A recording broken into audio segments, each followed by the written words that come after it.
Para ello, comunicaciones de radio, láser, que sean tolerantes a la degradación de señal.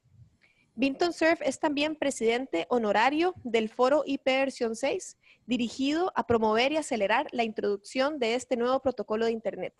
Actualmente trabaja en el Grupo de Asesores de Científicos e Ingenieros de Estados Unidos, una organización enfocada en promover la ciencia del sonido en el gobierno estadounidense. Ha recibido innumerables premios y distinciones, entre las cuales se encuentra el Premio Príncipe de Asturias para la Ciencia y Tecnología, la Medalla Nacional por la Tecnología, entregada por el presidente Clinton en el 97, la Medalla Leyenda Viviente de la Biblioteca del Congreso, el Premio M. Turing, que es un premio considerado el Premio Nobel de las Ciencias de la Computación, la Medalla Presidencial de la Libertad, entregada por el presidente George W. Bush en el 2005, que es la más alta condecoración que concede el gobierno de Estados Unidos a un ciudadano civil. Fue incluido en el Salón de la Fama de los Inventores Nacionales en el 2006 y recibió el Premio Japón en el 2008. Y bueno, después de esta introducción, voy a pasárselo aquí a los técnicos para poder pasar a la videoconferencia.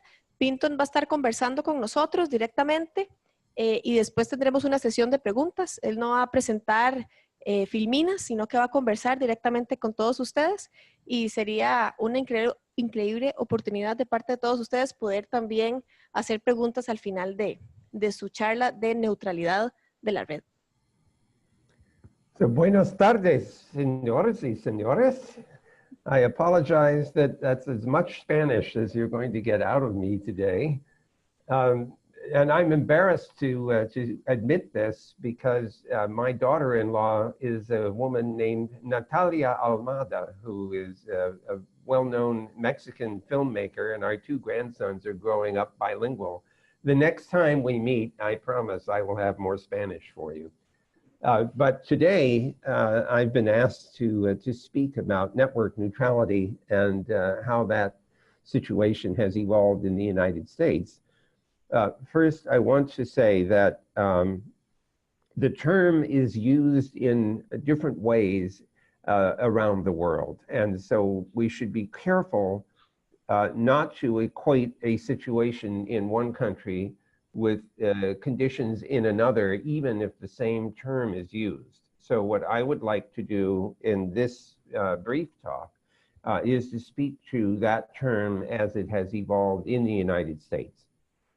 If I could take you back in time to the mid-1990s in the US, there were about 8,000 internet service providers offering dial-up service to the internet. We had to have modems or acoustic couplers that you connected your computer to, and then you made a phone call to get to a bank of receivers, and those systems would lead you into the internet. And so it was a dial-up service. The data rates were at best about 40 to 50 kilobits a second, and more often they were somewhat slower, perhaps 28 or 19 kilobits a second. So it was a very different kind of service than what we are becoming accustomed to today. During the early 2000 period, broadband service became available using technologies like optical fiber networks or digital subscriber loops on copper cable, but which ran at much, much higher speeds than the conventional dial-up system. In fact, cable modems using coaxial cable and driving bandwidths that were on the order of millions of bits per second compared to tens of thousands of bits per second. So this broadband technology began to penetrate into the American internet service. However, the ability to deliver this particular kind of high-speed service fell only to a small number of providers, typically a telephone company that had copper connections to people's homes, or in some cases had put in optical fiber like the Verizon company has done. Or it was a cable television company that had coaxial cable going to people's homes that had been planned initially to deliver video, but which now could also deliver high-speed internet service. But from the standpoint of a consumer, you had very, very little choice in providers. You might have no choice at all if you were in the rural parts of the country, because none of the broadband providers had penetrated into our rural districts. If you were in the suburban part of the country, you would end up perhaps with one choice of provider, a telephone company or a cable company. If you were closer in an urban setting, you might have a choice of two providers, one telephone company and one cable company. So there wasn't very much competition in that broadband setting.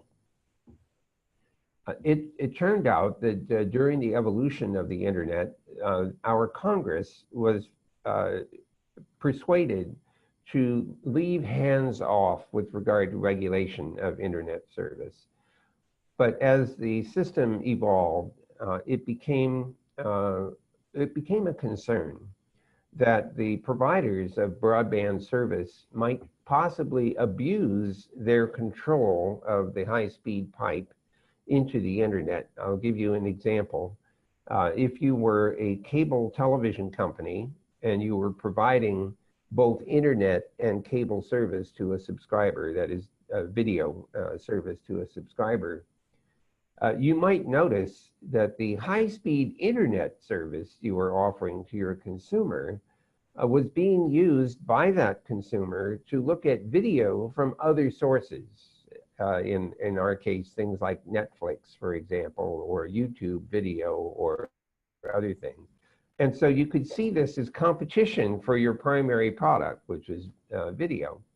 And so the temptation could arise for the broadband provider to interfere with the internet service just enough that the video wouldn't work very well, and you would drive your customer back to using your video services and not the competitors.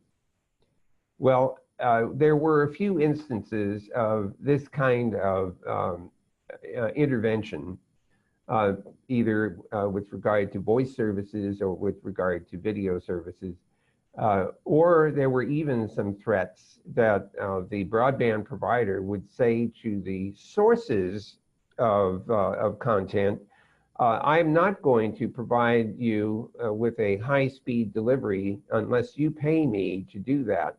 And of course, the conundrum here is that the subscriber had already paid the broadband provider for broadband access to the internet. And so the broadband providers are trying to make this a two-sided market to try to take money away from the content sources in addition to taking money from the subscriber. People thought that this was inappropriate, and that what should be happening is that the internet service should be seen by the consumer as a neutral service which gave equal access to any of the products and services on the internet, no matter where they were, and that their choices would not be interfered with, nor would the quality of service be varied as a function of the content provider's relationship with the local internet service or internet access provider. That's what net neutrality was basically about, inhibiting anti-competitive behavior. That's primarily what it was. There were, of course, many debates, and some of the internet access providers attempted to argue that this was a terrible idea, that net neutrality would inhibit their ability to provide service. They claimed, for example, oh, this means I have to treat every packet exactly the same. I can't give any priority to any packets. That's not true. If there, in fact, were a service that gave very low latency, which you might need for video gaming, as long as that service was available on equal terms to everyone, that didn't violate net neutrality.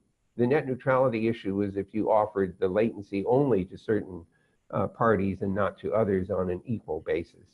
The same argument, another argument was attempted to say, well, that means that I can't charge for more consumption. That's also not true. the net neutrality rules did not say you can't charge for more bandwidth or more usage. So these were what I consider smokescreen arguments by some of the carriers to try to inhibit this net neutrality principle from being adopted. The Federal Communications Commission ultimately chose to adopt net neutrality principles, saying that, that they benefited the consumers.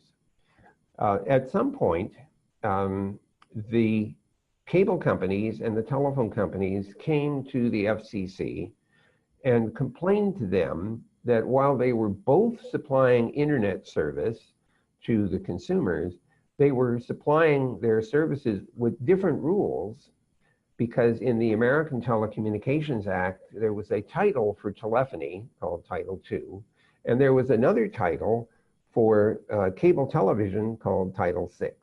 And they had different provisions in them because originally those two titles were aimed at quite different services. In one case, streaming video, and in another case, interactive telephony. So the complaint that came to the FCC was, it's not fair, we're being regulated differently, but we're offering, in theory, the same internet service.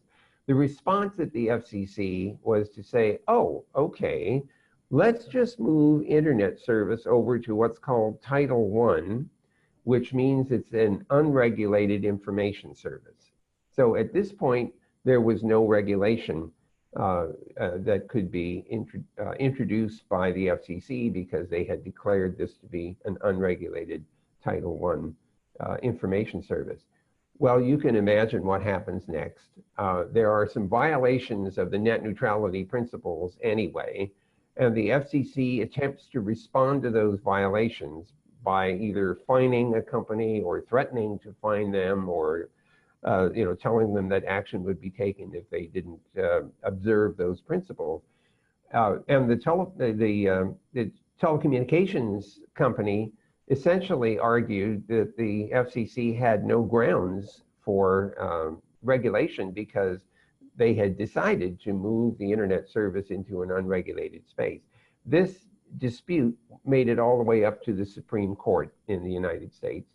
And the Supreme Court said the FCC had no grounds for interfering because it had moved this to an unregulated service. So the response at the FCC was to move internet service back to Title II, which is the telecommunication service, and then say, we will forbear from applying most of the Title II telephony rules to internet. We will only enforce net neutrality rules, which, as I say, were intended to avoid anti-competitive behavior by broadband carriers.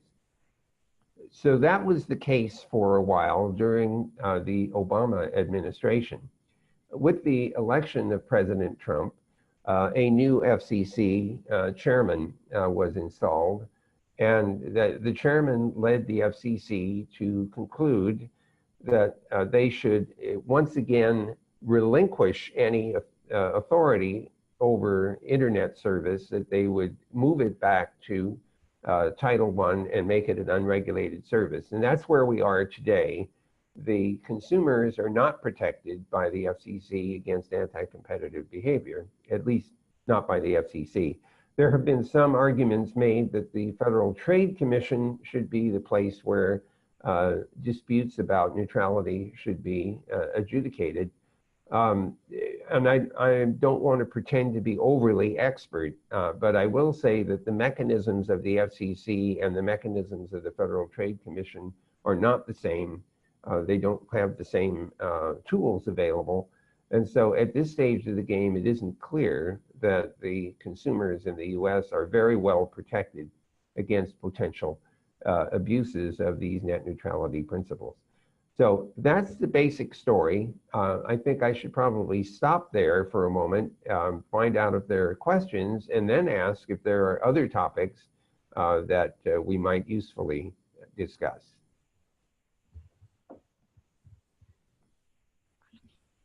Hi, Vin. Thank you so much for your presentation. This is Rosalia. And let me ask the audience if there are any questions. ¿Alguien tiene alguna pregunta que quiera hacer en este momento?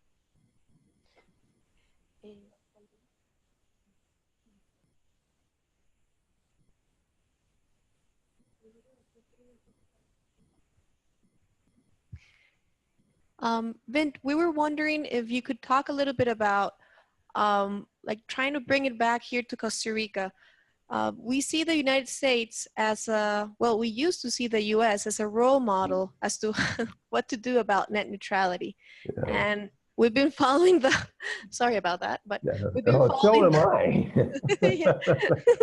So we've been following the debates, and the last decision of the FCC, which basically leaves net neutrality at nothing, right? Basically, the ISPs are now can do whatever they like, but there's no restriction as to what they can do regarding net neutrality. Well, that is a reality that to some extent we feel could happen anywhere else. And that the US is actually giving an example to the other ISPs around the globe to act accordingly or do the same thing. So what actions would you recommend in Costa Rica? This is the Internet Governance Council, and it's an organization where we discuss the future and the growth and development of the internet. And we try to focus on issues that can have a strong impact in local policy, internet policy. So net neutrality as such is an important issue. So what we can do as a council and as a country to take steps forward and try not to be in the same position as the US is right now. So certainly encourage you to take steps that will put you into what I would consider a better position. But let me make two observations. The first one has to do with competition. One of the reasons that the US got into the situation it's in is that there is so little competition among broadband carriers and so little choice for the consumers. In other countries, there is legislation which requires the internet service provider or the telecom companies to offer essentially a wholesale service to anyone who wishes it, and then that you end up with a retail providers of access to the internet using the wholesale service. So the result is you create more competition and choice for the consumers by splitting this into a wholesale offering and a retail offering. We have an example, a worked example of this in Kampala, Uganda.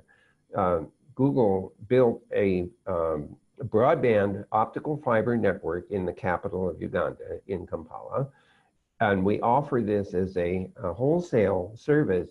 And then multiple retailers are now competing with each other to offer service to the consumers. So the consumers have more choice. And if they're not happy with a particular service from a retailer, they can switch. So that's one potential solution to the problem. I think a similar policy has been adopted in the UK. Your best bet there would be to double check this theory with Ofcom, their regulator, to confirm that I'm correctly understanding the UK situation. So that's one kind of solution to the problem. I think there is another solution which I would have preferred in the US, and that would be to recognize that the existing titles in the Telecom Act do not match very well with the internet's functionality. And that instead of trying to either ignore regulation entirely or trying to fit it into the existing legal framework, another title specifically for internet would be appropriate, one which allows the enforcement of net neutrality. Now that would have been my preferred outcome, which is a new title in the Telecom Act. However, those of you who are watching the US from the outside will have noticed that our Congress is less functional than we would like it to be. And it is not clear that there would have been consensus coming out of the Congress on a new piece of legislation to implement the net neutrality rules. And in fact, based on what we have seen so far, the leadership in the FCC might have argued against it anyway. So we are not where I think we should be. We should have a piece of legislation specific to the internet that will allow enforcement of net neutrality principles. So if, depending on the situation in Costa Rica with regard to competition and user choice, consumer choice, you could consider a specific piece of legislation that instantiates the principle, the network neutrality principles, and gives authority to the telecom regulator to engage in the event that a provider of internet service is violating those neutrality rules. That would have been my preference in the case of the US, but that's not where we are right now. I wonder if I could make another observation, if you don't mind. You didn't ask this question, but as I think about the way the internet has functioned over the past roughly 20, well, more than that. We turned it on in 1983, so it's been running for the last 35 years and available to the public since about 1989. What's interesting about the internet is that it is unconscious with regard to applications. It does not know what applications it's supporting. That was by design.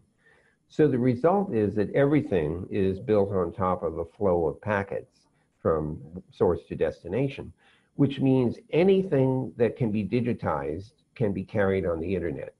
And as the bandwidths of the internet have gone up, both in the core and at the edges of the net, new kinds of applications have become feasible. Today, you will find a lot of video being streamed across the internet on a point-to-point basis. In some cases, it's being streamed from what's called a content distribution system, which puts the video at servers that are close to the users, closer to the users, in order to use up less of the core bandwidth of the network and to concentrate the traffic at the edges of the net. So what has happened is that all of these digital applications have flourished thanks to things like content distribution and high-speed transport. What that means is that when you hear the term over the top, I react to this. I don't know about you, but I react to this because literally everything is over the top. It's all running on top of the basic packet switch service of the internet: voice, video, data, games, World Wide Web, your email. All of that stuff is running above the basic transport system. It's all OTT, if you like. And it's my belief that it is a mistake to conflate the older products of the past, like voice communication, with what the internet can do. Think about what we are doing right now. At this moment, packets are flowing back and forth between Costa Rica and NASA headquarters, where I just happen to be today. It's all flowing as little chopped up bits of packets going at very high rates of speed, and they're being interpreted as video and as audio and text, in fact, because we have a little chat window up as well. It's all going in this same medium. And so it's not specialized for voice, it's not specialized for video, it's not specialized for text. I think it's a regulatory mistake to try to associate these features that we're using right this moment with the older technologies and argue that somehow they should be regulated in the way the older technologies were. Those were special purpose networks. The telephone network was built for telephony. The cable systems were built for video streaming, video delivery. The internet was built for everything. And so I think that, I'm sorry, I'll start repeating myself if I'm not careful, but I believe that this notion of trying to equate and regulate what the internet does in the same way that we did for these special purpose networks is frankly a mistake. Okay, I'll get off of my soapbox now and you can ask another question.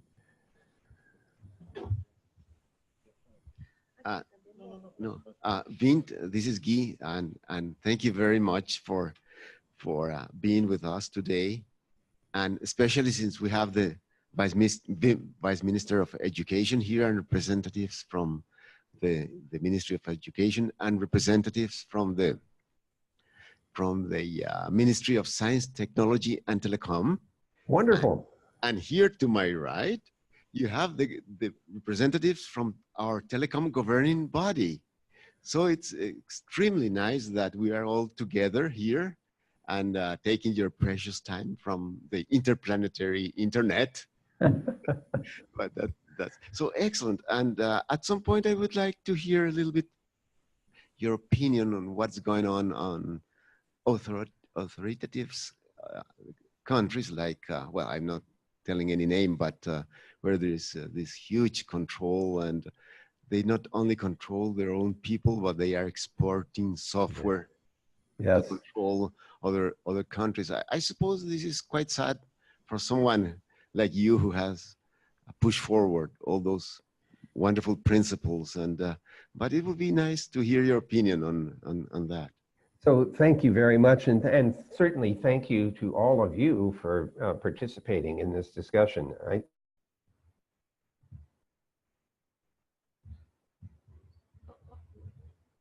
Rely increasingly on computers and on software, and especially on the services and applications that we're using.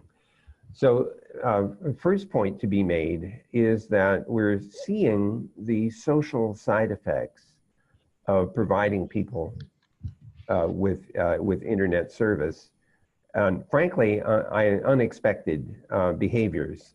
I suppose if I were a psychologist or an anthropologist, I would be less surprised at the kinds of information that some people choose to put up on the network and share with others. We're experiencing, as you know, some serious problems in the social media,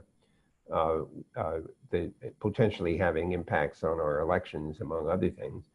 And here, I think we have to be concerned about how to respond to that. It's harmful content and harmful behavior. We are going to have to figure out, not just domestically, but internationally, how to cope with some of the abuses that we're seeing. When you see malware propagating across the internet, it crosses national boundaries without any notice at all. It just goes everywhere. And that causes potential harms. So now we have victims in one jurisdiction and perpetrators in another. It's going to take some international cooperation for us to track down those perpetrators and to have an agreement that we should do something about that. So that's on the negative side. Let me point out one other thing that I believe is correct. If you look at the social media right now, think about YouTube, think about Facebook, think about Twitter. If you look at the metrics that we offer to the consumers in the use of those services, those metrics drive extreme behavior. Example, in the case of Twitter, the thing you're looking for is the number of people who follow you, okay? So anything you can do to get more people to follow you is a good thing in the Twitter space. In the case of YouTube, it's how many views have been made of your video. So you're measuring yourself on how many people viewed your video. In the case of Facebook, I guess it's how many people liked what you put up on your Facebook page. Think about those metrics for a moment and think about why people would put extreme content up in these various social networking systems. It's because it gets attention. We actually knew this from the newspaper world, right? If there's something bad that happens, it gets the big headlines on the newspaper and it sells more newspapers. So we have a feedback loop in these social networks that rewards extreme behavior. We need to understand this and we need to learn how to deal with it. Now, let me turn to the other side of your question, which is what about countries that in fact choose to suppress the freedom of expression and the sharing of information? You can, I don't endorse this, but you can understand a certain rationale. If you see some of the bad things that happen with these open social networking tools, and you worry about the way in which your population is going to behave and react to it, and you don't want, another peasant rebellion, to take over the government, you can sort of understand why the leadership would be trying to do something to filter and suppress this kind of social interaction. I don't think that that's an excusable rationale, but it's an understandable one.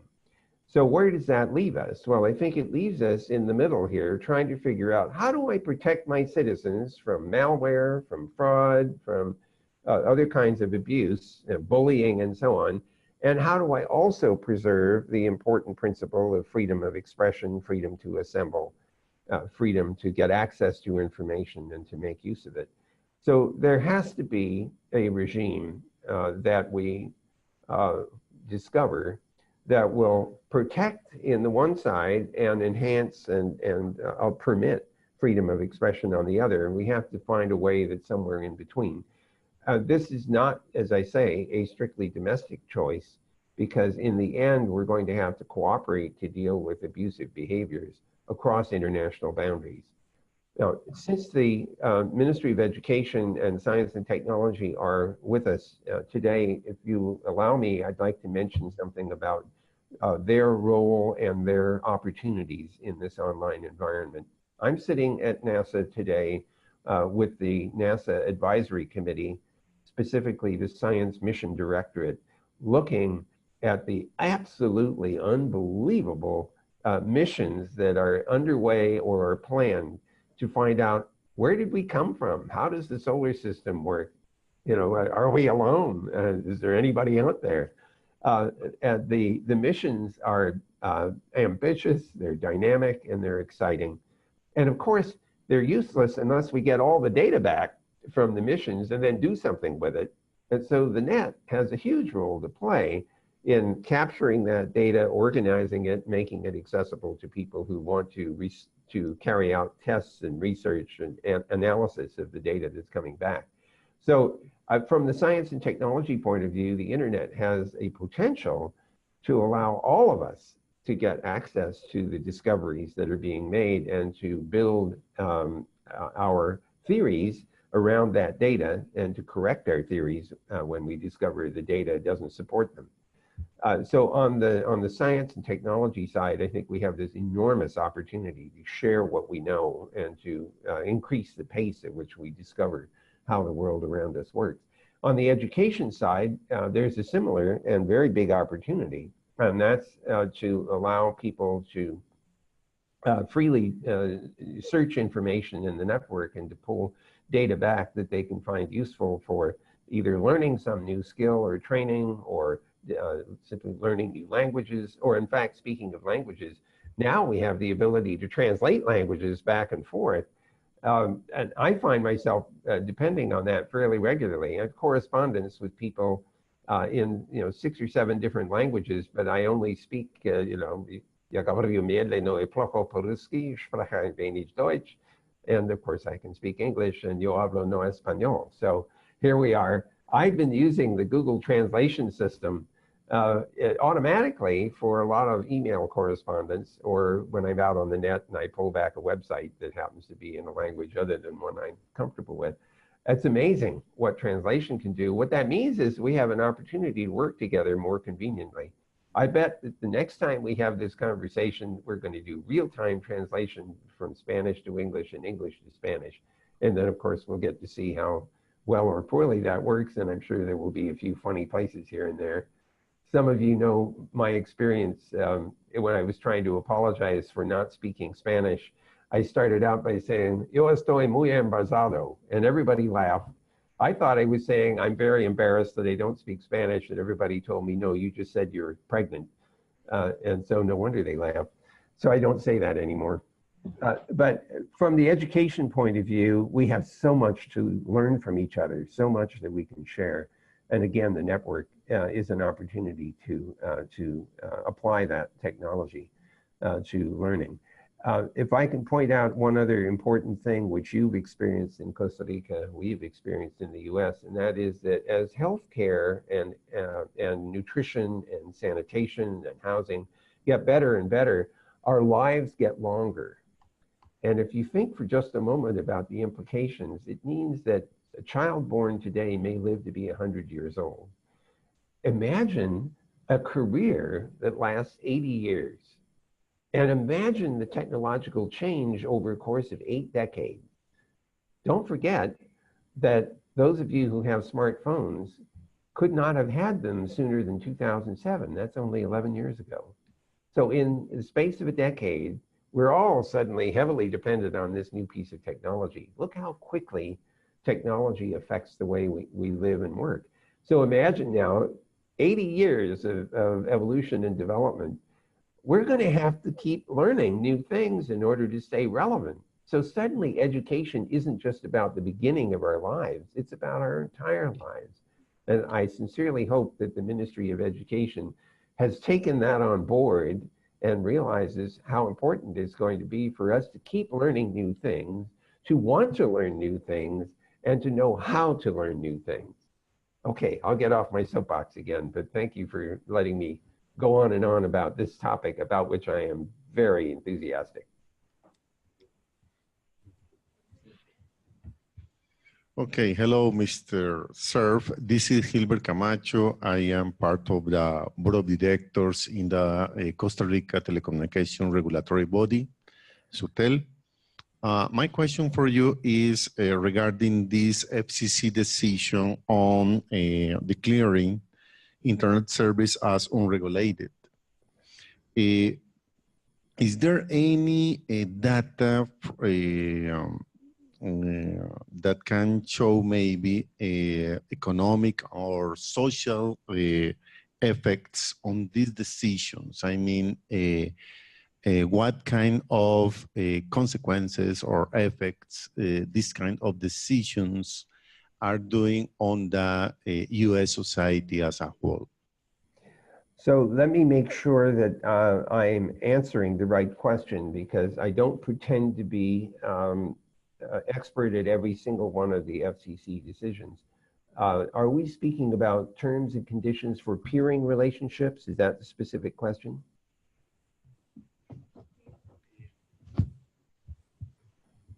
Well, what I mean is what kind of consequences these decisions are doing maybe to the US society, to the people, to the economic development, to the social effects, I mean. Right. Okay, well, there's several things that have happened. One thing that I continue to be very concerned about is that we have failed to deliver internet services, high-speed services, to most of the rural parts of our country. And we've made several attempts and spent substantial amounts of money to very little effect. There have been programs, joint programs between the FCC and the National Telecommunications and Information Agency to try to stimulate and pay for increased access to the net, high-speed access in the rural parts of the country. And I do not believe that we have done a good job of that.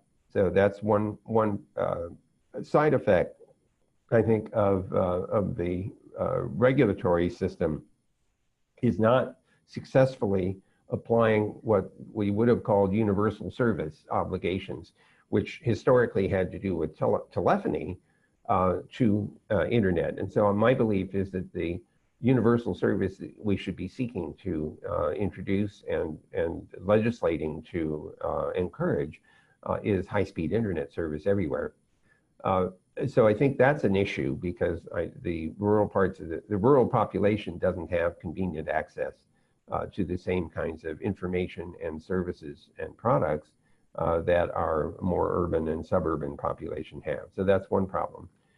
There's potentially a different problem, and that has to do with the interconnection of the many hundreds of networks that make up the internet in the United States. There's not just one supplier, there are many hundreds of them. And what is important is that the interconnection of those various networks be done in a way that maximizes the bandwidth between the interconnects so that we don't have bottlenecks. And there are times when companies have chosen not to increase capacity connecting the two networks in an effort to somehow force a supplier of service or the consumer of service to connect to some other service. So this, it's not 100% clear to me how one would legislate this, but what historically had been the case is that whenever there was a bottleneck between a pair of networks, that both of them would agree to increase the capacity to remove the bottleneck. We're not seeing that same willingness to relieve bottlenecks as we have in the past. I think that's an impact. If you're asking about social consequences, though, I think my earlier comments about misinformation and disinformation flowing into the network from a lot of different sources, some outside of the country, have had a significant effect on the population and the decisions that are being made. That's not a purely technical problem to solve.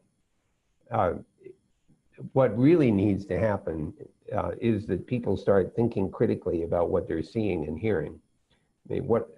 I wish that when children are first introduced to these online services, that we teach them how to ask questions. For example, where did this information come from?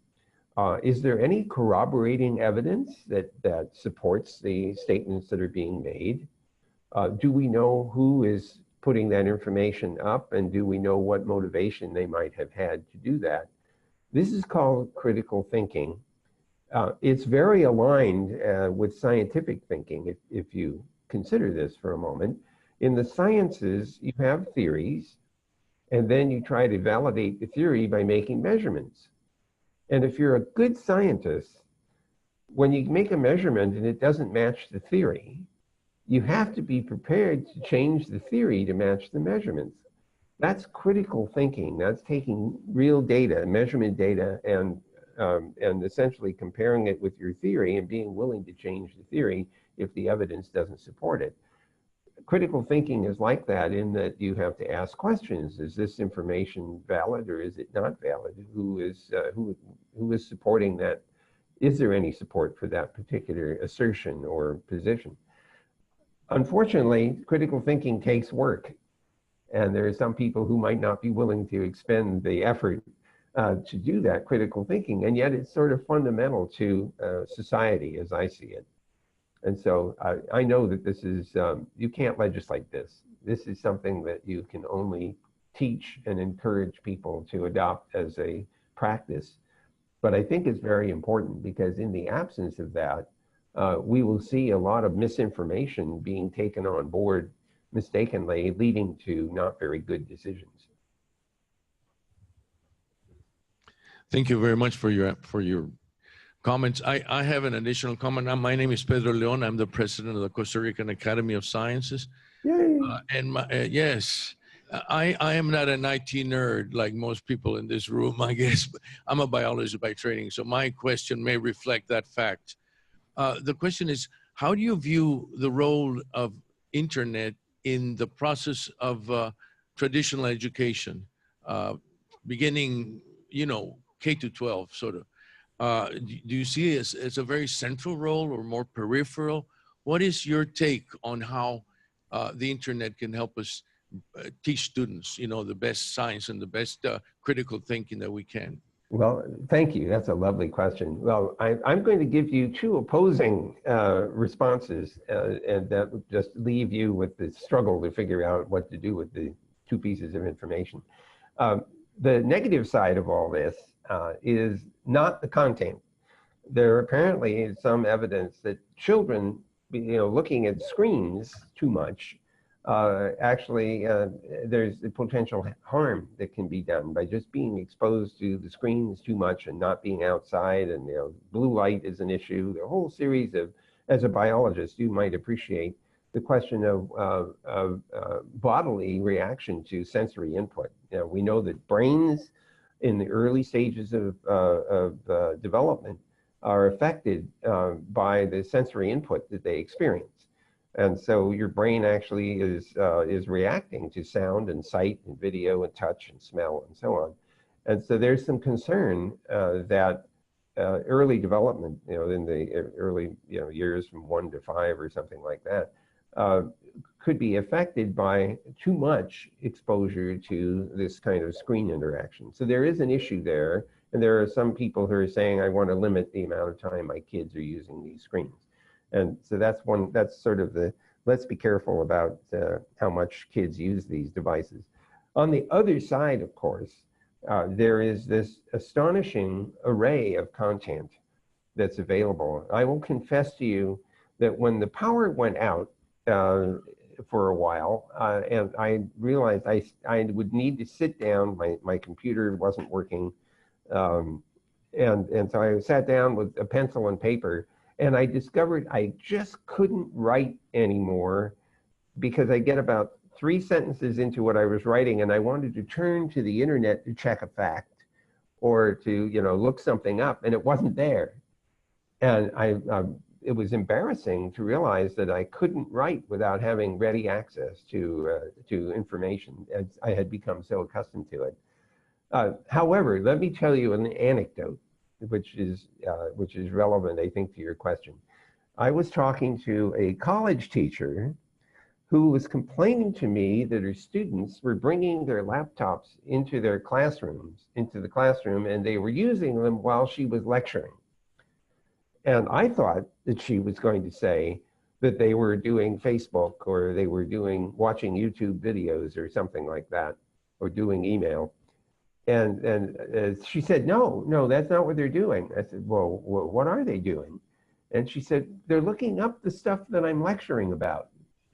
And then they're contradicting me, or they're asking questions. And I'm sitting here thinking, wait a minute, let me get this straight. You've got kids so interested in what you're doing that they're actually looking things up, and they're arguing with you, and they're learning about, what's right and what's wrong. And she said, yes, I'm the teacher and I don't like to be contradicted. I thought, well, okay. Then I suggested to her an exercise. I said, okay, look, pick any 10 web pages on the internet. I don't care which ones, just pick 10. And assign the students the task of picking one of those websites and then telling you what the quality of the information is on that website. Analyze the content. Talk to me about where it comes from, about how it's corroborated, or whether there is evidence that the assertions that we find on the website are correct or not. And oh, by the way, you're not done if all you use are online resources to do this task. There's a place called a library, and it has things in it called books, and they have information that's not on the net. Your job is not done unless you show me that you know how to use the library in addition to knowing how to do Google searches on the internet. And so I don't know if she did that, but I thought it was a great exercise to get kids to develop the ability to use the information resources on the net to evaluate what they're seeing and hearing. No, that's excellent. Thank you very much. Thank you very much. That's really an interesting answer you've given us. Thank you very much. De nada.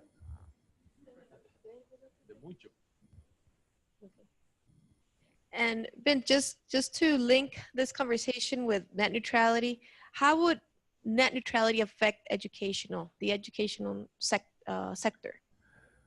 Well, I think the most important thing is that we would not want educational and research institutions to find themselves impeded in their access to and use of the network by a regime in which the internet service provider could somehow interfere with either the quality of service or the freedom of access to the full content of the internet.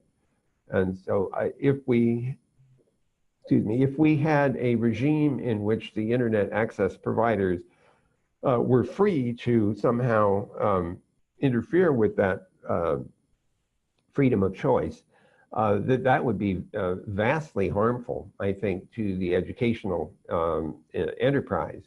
Of course, I think it would be potentially harmful to a lot of other players as well, but that would be a particular concern from my point of view. I mean, the essence of education, in my view anyway, is the freedom to explore new ideas, to discover things, to compare, to contrast, to analyze and evaluate. And so if net neutrality were abandoned and the internet access providers were in a position to interfere with that freedom, I think that there would be significant potential harm done to the whole educational process. Thank you very much. Okay, we have another question here.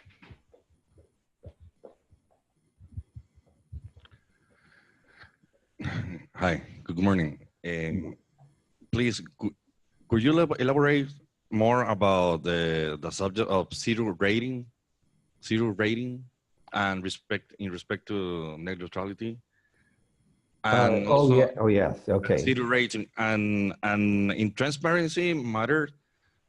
Could you please elaborate more if the ICP should deliver or make public the management network techniques in order that the consumer can and the regulator can realize if they are complying with the principle of the neutrality? Yes, these are two very, very good questions, and they're quite hot topics here too, so you're in good company. With regard to zero rating, there's a lot of dispute over this. Let me start out by saying that anything that makes it more affordable for someone to get onto the internet, I think has a lot of attraction.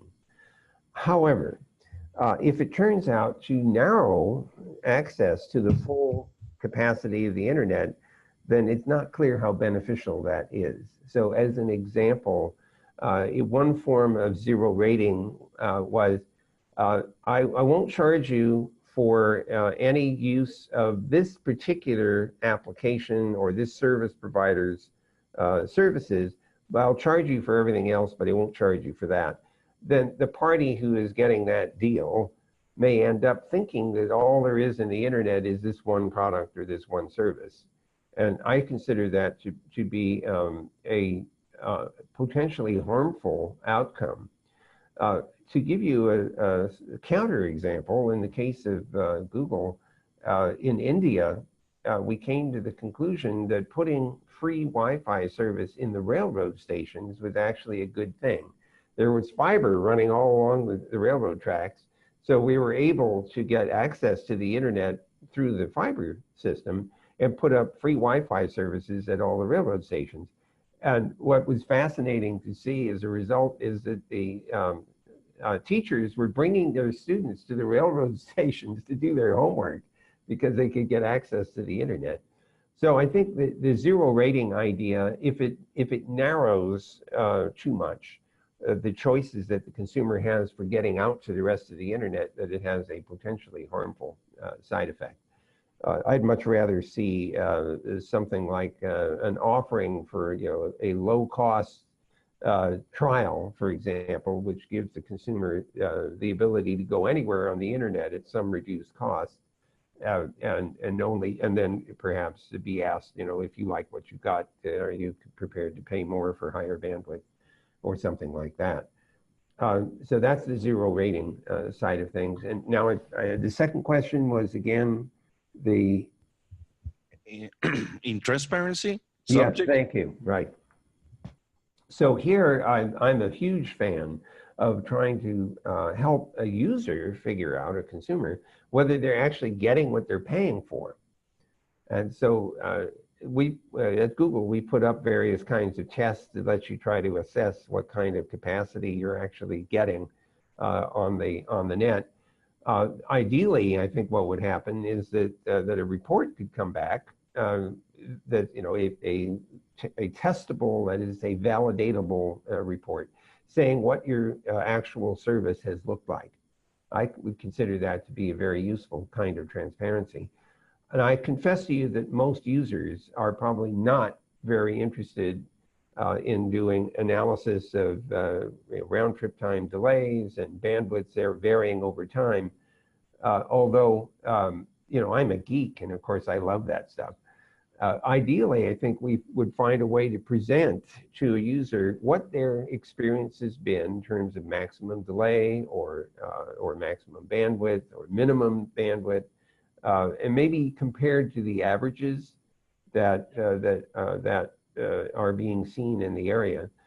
It would not hurt, for example, for the ISPs to be required to report what they believe they're delivering to the customers, and then have an external ability to validate that with measurements that might be taken either voluntarily by a user or by an agency which has measurement capability in various parts of their jurisdiction that would let them test to see whether or not the reports they're getting back from the internet service providers match the measurements that they're making in order to validate those reports.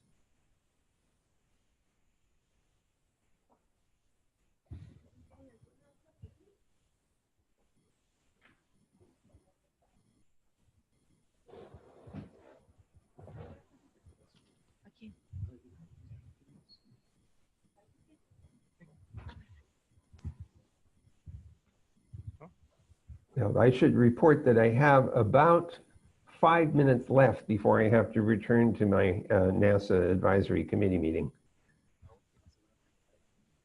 Thank you. Good morning or good afternoon, I don't know.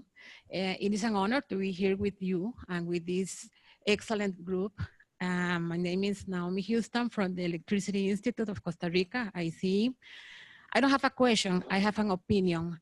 Everybody around the world is using internet every time. But when you ask somebody, what is net neutrality? Nobody knows. They say, what? Net neutrality? And we are using it. We are using internet every day. So this excellent group, we have a mission, and it is not only to come here, it's to teach people what is net neutrality. Our children, our parents, our friends, our family, everybody has to know what is it.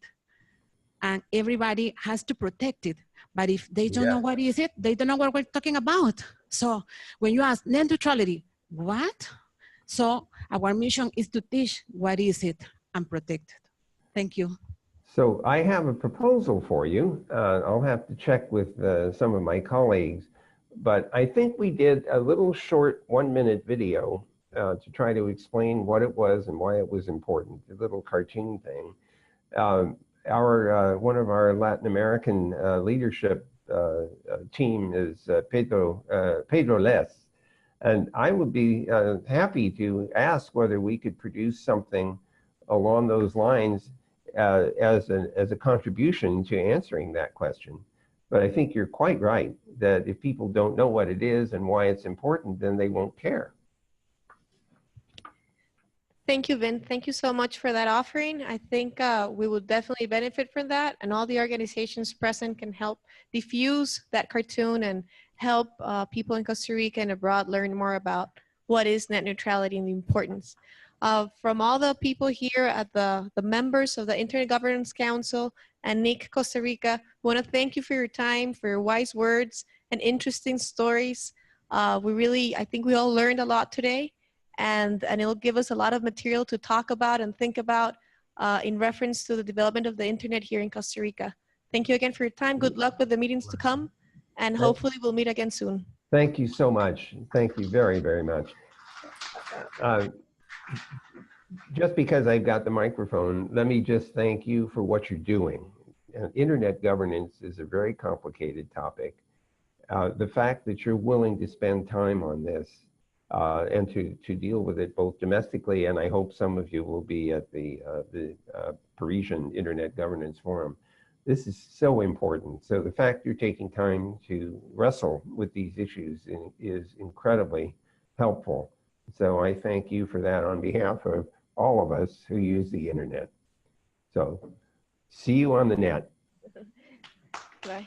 Thank you.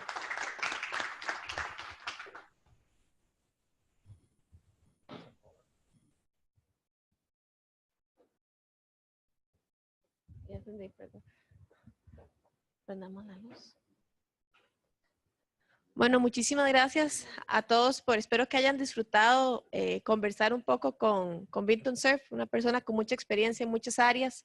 Esperamos seguir esa relación para cualquier otro proyecto, ojalá que pueda surgir en el país, que nos podamos beneficiar de una conversación de este tipo. Y muchísimas gracias a todos por venir a la segunda reunión del Consejo Consultivo de Internet, ya sería la última del año. Y hay un pequeño anuncio, pero bueno, y si todo sale bien, nos veremos muy pronto el